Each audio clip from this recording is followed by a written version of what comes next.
Janeway and Pulaski. Oh, fandom highs, fandom lows, Star Trek.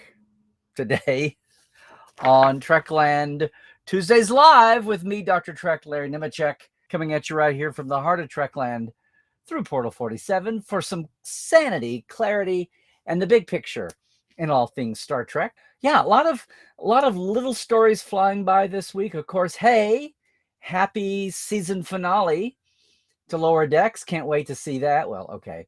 And happy part 2 of season 1 premiere. Yay, the return of Prodigy for 10 uninterrupted weeks. Big things are coming for Prodigy. They've released 5 of the screeners to the reviewers and the media.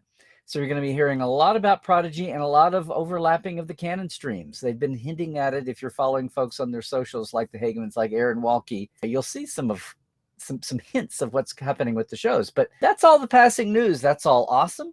Now, what caught my eye? Oh, and congratulations to Strange New Worlds, who won the Best Streaming Series Award at the 50th Anniversary Saturn Awards last night. The Saturns and the Hugos, the 2 big sci-fi awards, beat out a lot of great shows. And all the other nominations did not win, but it was an honor to be nominated. They edged The Expanse, For All Mankind, Lost in Space, The Mandalorian, and The Orville. So kudos to Strange New Worlds. Anson Mount was up for Best Actor, and Oscar Isaac of Moon Knight won that. Jess Bush as Chapel was up for Best Supporting Actress, but Moses Ingram took home the award from Obi-Wan Kenobi. And I don't want to talk about quality, but come on, guys, Strange New Worlds peeps. And Ethan Peck was up for Best Supporting Actor, and it went to Elliot Page in The Umbrella Academy. So there was a nice tribute to Nichelle Nichols. There's a nice story at trekmovie.com today. This was just last night. So it's hot news. Good on them. That's our passing news for today. But a couple of longer term things caught my eye this week. And it struck me how, as good as Star Trek is, Star Trek fandom is, sometimes it's not so great. The upper hand, the highlight here, of course, I don't know how you missed it because it was live streamed and it's been 2 years in the making, 3 years actually. Starting in 2019, the Janeway Collective organized to have a statue, a bust and a statue and a marker for Captain Janeway, fictional Captain Janeway, marking her future birthplace in Bloomington, Indiana. Of course, Jerry Taylor was a Hoosier, and so she had Janeway born in Indiana, and Kate Mulgrew was all too happy to take that up. And when they raised the money, the awesome folks at the Janeway Collective, a lot of folks you probably know, or were donors, if not organizers, got her done. And it was dedicated in 2020 during the pandemic, this time 2 years ago. And Kate came in, via Zoom, via virtual, to comment on the statue, to be a special guest. Well, it's been 2 years. Things have lifted enough. They had a wonderful special event. It was the talk of the town. It was covered in all the local media. Yay. Mainstream media, and Kate came in and made comments and had some special, had a local event there. A lot of folks came in from around the world. Best of all, it was all live streamed. The actual ceremony and flute send off at the beginning, and actually live streamed her Q&A session with the public that evening. She had actually come in from a Mulgrew family reunion in Iowa and then come over to Indiana. So if Kate brought some of that, despite her stage classical training, she had a lot of Midwest roots to her. So she was able to bring that to Janeway. This is all hindsight. Obviously, it worked. And it brings to mind again, there is Riverside, Iowa, made itself Kirk's birthplace with plaques. Linlithgow, Scotland, declared itself Scotty's birthplace and has markers up for that. And their local Natural History Museum and all has an exhibit for Scotty and for future tech and science, and Scotland's place in that and all that. So good on them. Other than that, we talked about this on a Trekland Tuesdays Live before. I don't know how many. There's not a birthplace for Spock on Vulcan. There is in Vulcan, Alberta, but not on the real planet Vulcan. Nothing in Atlanta or some suburb for McCoy that I know of. Nothing in San Francisco for Sulu. Nothing in La Barre, France for Picard. So we got to work on that. But this was awesome to see. It was awesome to finally have the story come full circle. and for them to be able to share it with the world in a way that, had everything gone off in 2020 without a pandemic, might not have happened, or it wouldn't have happened so accessibly. So that's awesome. So we're all counting down now till May 30th, 2336. We just have to, survive the Bell riots and World War III to get there. That was awesome. It was awesome to see that. And I thought of that as like, what a high point. Fans organizing, and yeah, it's a fictional character, but to honor, it's all the qualities and the characteristics that so many people, especially a generation of women and young girls who are hungry to see role models, to see STEM education and STEM leadership, people taking down all of these career paths, no matter what they are, where they come from, what level of society they are, and what they look like. And of course, that's the core of Star Trek. Sorry, it's always been that way. To see that. And at the same time, now this was may have been a little off the radar, but it troubled me because I had to go through 2 or 3 iterations. But aside, in contrast to the heights that fandom can aspire to can organize for and recognize, and know that statue, by the way, and marker is right there permanently across the street from a big science complex, science museum there in Indiana, so in Bloomington. So it's going to be maintained. The Janeway Collective is still in the business of taking donations because it will be maintained. It's very simple, just a statue and a marker, but it'll need some maintenance. I don't know what the local deal is, but it'll need some maintenance. On the other hand, Lillian Radcliffe, and good for her for doing this. I knew this, but I didn't realize it had percolated up so well. Over at our friends at Women at Warp, highly recommend it, had a piece just a couple of weeks ago called The Double Standard of Pulaski Hate and McCoy Love. And I hate, I dislike seeing the word hate used with anything related to Star Trek. But she points up an issue, and for a while I thought she was going to go down another path, but it all comes to pass. But her point is well taken. And I didn't realize, and this may be especially among some of our, I don't want to say younger fans, but some of our newer fans who are watching everything not only in hindsight and watching it as just, binge watching episode after episode, but also seeing everything after the fact, years later and out of context. And of course, that's not just the original series. Now that's Next Generation and Deep Space Nine and Voyager and even Enterprise. We're now into 20 years since Enterprise, gang. So all the legacy series are going to be in this viewpoint. And her point was, apparently there's a lot of online hate, a lot of disgust aimed at Captain Pulaski's character. And she's breaking it down in 2 levels. One is the writing of Pulaski initially as being very dismissive, actually being very prejudiced and biased against Data. Whereas no one in the original cast, who had been there since the pilot, and not all of whom knew Data. Data was a recent transfer, apparently, to the Enterprise because it was just launching. And he had his previous ships for that. But he wasn't even on the voyage to Farpoint Station, obviously, right? Riker, the Crushers, Geordi were all picked up at Farpoint. Troy and Picard and Tasha were all with the ship to begin. So they at least had some time to get to know him. But it was the way that Pulaski was, written and portrayed, that in hindsight over the years have gone by have made some people turned off against her. And that's led to maybe an unwarranted, not maybe unwarranted, but it's maybe led to a pile on Pulaski. And what Lillian is talking about here is eventually what that amounted to her was a schism, a double standard between the way a lot of fans view Pulaski, she says Pulaski hate, and McCoy love. And she goes through listing all the times that McCoy was just as arrogant, just as abrasive, and just as you could say pointy ear hobgoblin at Spock in the original series, and even in the Kelvin movies, if you want to get back down to it, as Pulaski was with Data. And yet McCoy is a beloved character, and there's so much, she says, hate of Pulaski. Now, this conjured up all kinds of things, starting with, don't you dare start hating on my McCoy. And we've been down this, but I did see some nascent, again, latter day, fresh ideas, fresh minds, tisk tisk, Mr. Scott, some pushback on McCoy, the way there is a lot now with Kirk. And I will say that I think a lot of Kirk's womanizing some of that. Look, we're dressing it in the 60s, and we've retconned some of that innocently. And you know what? As the movies moved along and you got into the 70s and the 80s, some of that was able to be tamped down a little bit. But we're left with the product of the 60s. I know, but even then, sometimes I think some of that is a little piled on. And if you look at Kirk as that was a strategy and a tactic that you would do in War and Peace, that the best operatives do, and we expected so much of those Starfleet crews, they had to be scientists and they had to be soldiers, and at times they had to be intelligence officers. And whether they were officially wearing black pins or not, black badges, as Section 31, which wasn't technically invented yet, not canon-wise, but you know what I mean.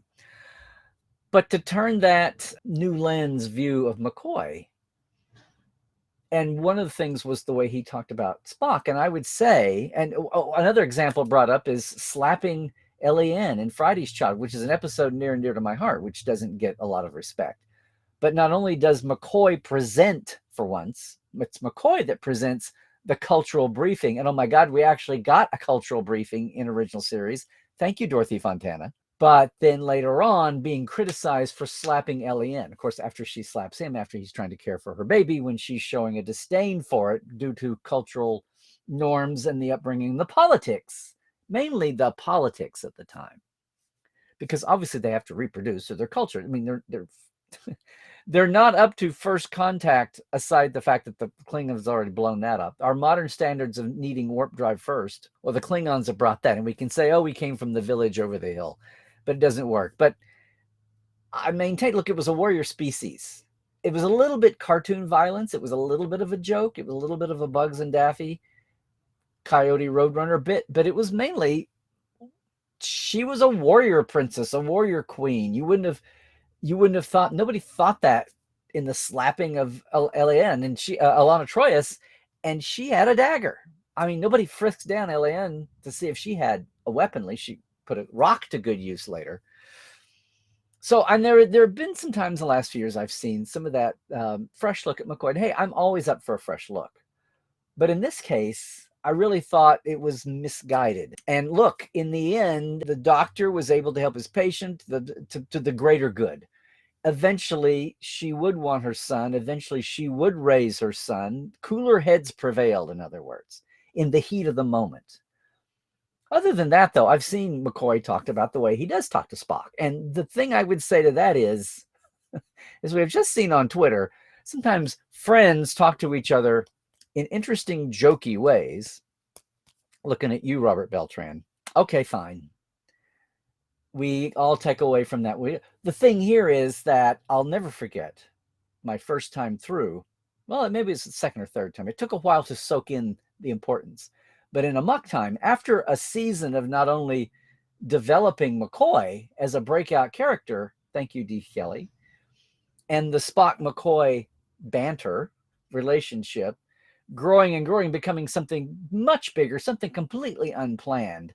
Nothing like it until really Dax and Worf on DS9 kind of jump off the screen.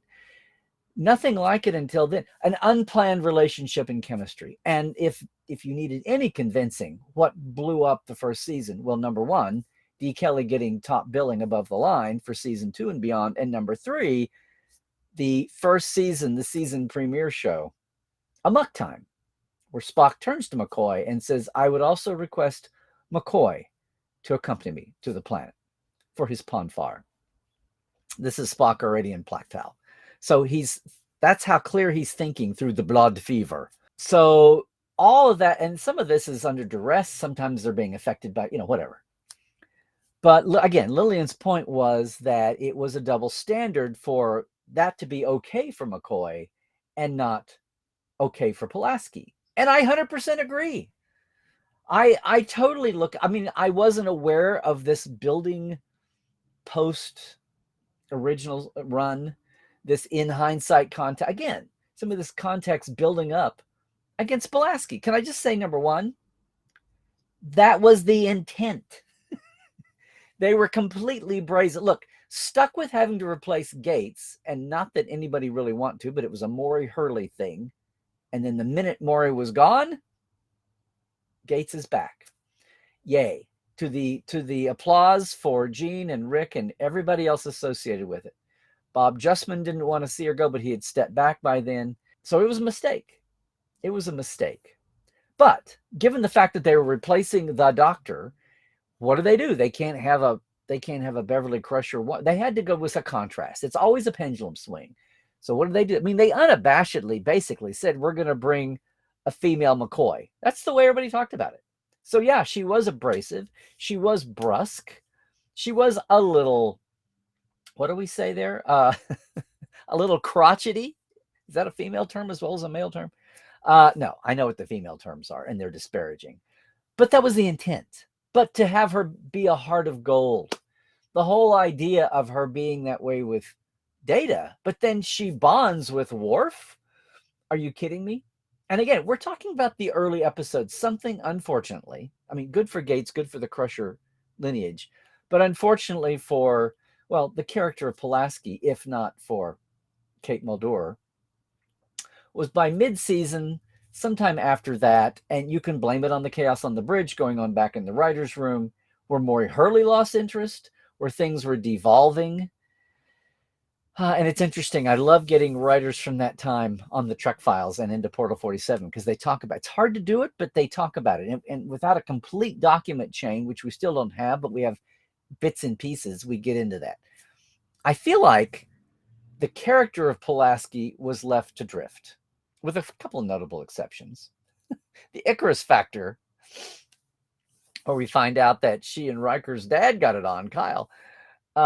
Aside from her 3 husbands, all of whom she divorced, look, I feel like it may have been a combination of the writers losing interest and then also Diana Mulder losing interest. For whatever happened, we only had Pulaski for a year, and all those original intentions didn't get a chance to play out, which is also part of the problem. The way Pulaski's seen in hindsight, I'm going to say there was an arc, folks. It was an arc. They were trying to come up with something interesting for her. And so, yes, she calls Data a machine. She's saying data, which was actually the original pronunciation for Data until Patrick Stewart's British got in the way. And then everybody had to say Data. So it's funny that she goes back to that. But the disdain, the dismissal, the second class, I mean, look, she was eventually, if that had really carried on, there would have been a major, we got little pieces of it. We saw that arc start to play out in little pieces. It just never got a chance to play out because she was gone. But if she had gone down that path, there would have eventually been a call out by Picard, or maybe Riker, or maybe Data himself. In fact, Data does defend himself to her in ways, especially this is the season of The Measure of the Man. So you can look at that development. But for people to, again, short-sightedly maybe pull 1 or 2 earlier moments out of context, look, this whole thing reminds me of the hate thrown at Will in the first season, which was doubly damning because he was a 16-year-old kid. This just killed me when I would read Far Off Conventions when he'd almost basically be booed off the stage. Number 1, he's 16, but number 2, boo the writers. You don't boo the actor. Now, in this case, I think Diana Mulder's been around the block once or twice. She's beloved for her original series roles, especially Miranda Jones. Is There in Truth No Beauty, which is getting quite a renaissance thanks to Zero over on Prodigy, and with the Medusans. I think Diana was big enough to defend herself, and I think a lot of it was in-house chaos and some of that. It's going to be interesting. She's been reticent to talk a lot about it, but she has at times in some of the documentaries that are out there. But basically, it's a promise begun that was never fulfilled for anybody involved. Now, unlike Will, who really internalized that, I mean, I'm sure she had to a point, but she just said, guys, I'm out of here. And she began the show, remember, as a special. She's inside. She was never above the line. She never got residuals. She was not in the opening credits, is what I'm saying. She was always a top line, special guest star the entire length of her day for her year. And maybe the whole thing was an experiment, and that's designed. I've never been able to talk to anybody about that. Still like to. But Lillian is right. If that's really what's boiling up here, my point is also, and I am not giving a pass to any of this. I'd love to see some parameters about what the actual, however we can do this. What is the actual, what are the numbers? What's the math around this feeling toward Pulaski? In the 55 years of Star Trek, I know this is not everybody's hill they want to die on, most people's, but some people feel very strongly about this. And, when it crosses your radar, when it crosses your path, people might have a strong opinion to say. I don't know what you think, but the fact that she wrote a piece and brought the attention to it shows that it's out there. I don't think she's overreacting. I think it's the morons that don't get Pulaski that are overreacting, and they don't get the business of, sadly, what was going on behind the scenes, and the fact that I think had Pulaski continued, as I think was already starting to happen, that whole turnabout attitude to Data would have been followed through on. Jesus, they were just trying to give Pulaski something unique. They were just trying to give her some texture. Texture, not trivia. If I see people speaking out that way, that I hate Pulaski, hey, it's fine. She's an actress portraying a role that was written by writers and creatives and produced, and it's meant to get and engender a reaction in an audience. Piece of art's the same way. A play, a movie, a performance, music. It's all meant to not put you to sleep, to get some kind of reaction. And the original design reaction that Pulaski was supposed to have was irritation. And then we get to see her. It's Star Trek. And we're going to see her evolve. Boy, this was a long time before Odo and Quark and Tom Paris and Ensign Ro. I mean, go down the line there. I'm sad that it never got a chance to come to fruition. I am happy that at least, if it didn't, that it brought Gates and Crusher back to the show. But that's all a side issue to what we're talking about here, what Lillian was talking about. It is a double standard.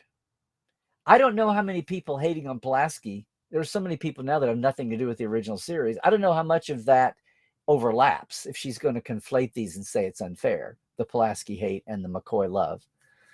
Let's not denigrate McCoy. And let's not denigrate, let's lift them both up if they both need to be. Whoever needs to be lifted up, let's do it. And let's remember that, as we have seen, Starfleeters are far from perfect. That was kind of the battle line around Gene and his characters that it took years to get to anyway. And the solution was, let's just have DS9. Let's just have the Maquis. And then finally, let's just have Lower Decks and show that, no, everybody aspires, but not all meet the bar. They're not all crews of the Enterprise. And even then, there's some awfully damn worthwhile folks. And it is still aspirational to be a part of Starfleet. But the bottom line is, it's sad that it had to be written at all, because just like the hate on Wesley in season 1, it's undeserved. And it's people not getting the greater history of Hollywood interfered with what the ideal little fictional narrative was supposed to be, as happens so many times. So I just wanted to put that out there. But good on Lillian for if the Pulaski hate factor has grown to be that large that it demands a piece like this to be written, then so be it. And it says you can extend that all around the franchise and, to geekdom, pop culture, all up and down the line. All those folks who were nominated at the Saturn kind of fall into this. All their shows, all their series fall into this from time to time. But yeah, so that's, to me, was pointing out the downside of fandom, which I feel like lately we've not seen in the crisis of the week and the controversy of the moment. Things have felt smoother sailing and maybe even a little more boring. Boring is good. I'll take that. Exciting and fun in my Star Trek is always preferential to the goofy controversial. I'd like that. And another thing that shows, while I'm on it, the good of fandom is Trek the Vote is back. And here in the US, we've got elections in 2 weeks from yesterday. And Trek the Vote is nonpartisan. They surfaced in 2020, just trying to get people to volunteer to protect democracy, whatever the party line is. And you can go check them out. They're basically connecting fans wherever they are. They're using the little Starfleet moniker again. This is not an official CBS entity, but CBS or Paramount entity. They're within their fair use rights, Basically, it's just helping fans find a way, if they want to, locally or across the country, if there's some kind of remote way to do it, get them hooked up with election needs, like poll workers and observers, all that kind of thing. I mean, the unarmed, the traditional version of poll workers, not poll intimidators. Can we get that clear? Anyway, you can find them at trekthevote.com. It's actually trekThe.vote. Again, Prodigy is back this week. Yay, Lower Decks' finale. It's going to be awesome. And Lower Decks is back for finally their next 10 episodes. And that also means we've been catching up. You can catch Cadet Alice over at my YouTube channel too. So that's, Larry's Trekland over on YouTube. And check out Cadet Alice. So I don't know. What do you guys think? Did anybody else see that piece? Did anybody else watch the Janeway statue? Again, it was kind of a juxtaposition of like the good of fandom, the good fandom can do, and the fandom moments that happen out there. But hey, I want to remind everybody to be paying attention. Coming in November, our 7th anniversary open house for Portal 47 is coming up.